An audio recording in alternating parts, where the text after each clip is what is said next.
ancaman kedaulatan negara kesatuan Republik Indonesia dari Cina komunis dan etnis Cina Indonesia atau ECI yang ada di Indonesia.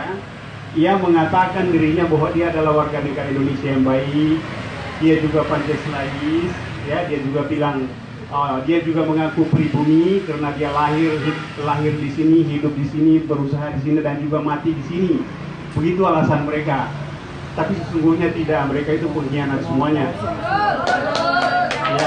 Ya. Mereka itu semuanya perampok ya. Ya, semuanya perampok, semuanya pencuri di Republik ini, ya. Semuanya penjahat di Republik ini. Tetapi mereka bertopeng Pancasilaisme. Itu ada buku saya yang berjudul Tiga Wajah, ya, politik tiga wajah Cina, ya.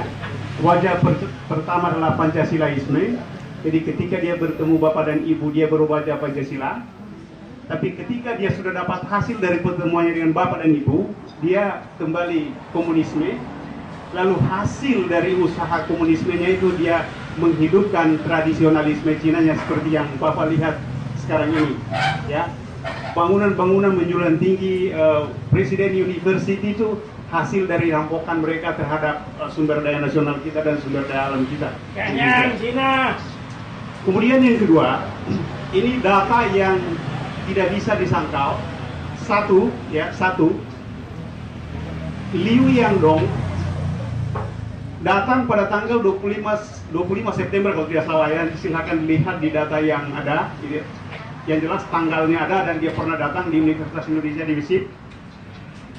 Dia membuat MOU, tanda petik ya, karena MOU-nya itu disembunyikan kemudian, tidak terpublish karena ditolak oleh banyak masyarakat.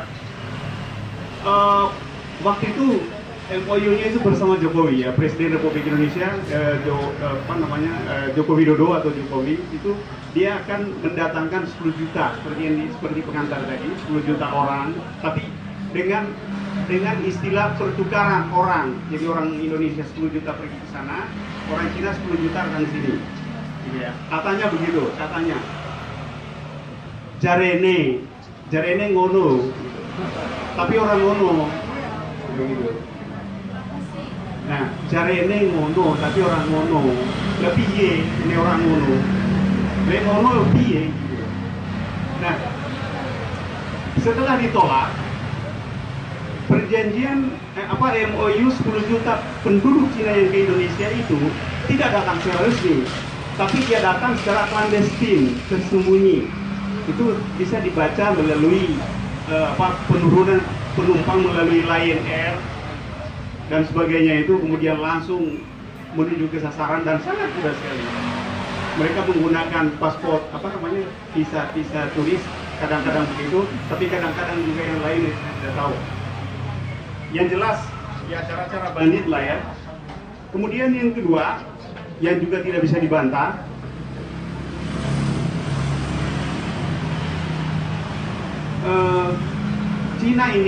Cina komunis dan ECI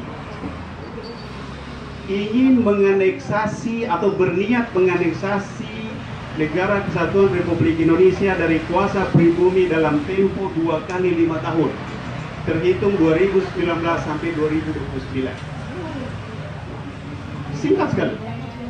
Kalau Ahok kemarin di Jakarta tidak digagalkan oleh Mak dan Pak ini, ya, habis.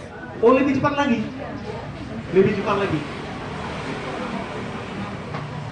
Tapi karena Ahok kepleset. Yang waras tidak boleh mengalah terhadap mereka, para pencoleng-pencoleng agama yang menjadikan agama sebagai alat politik.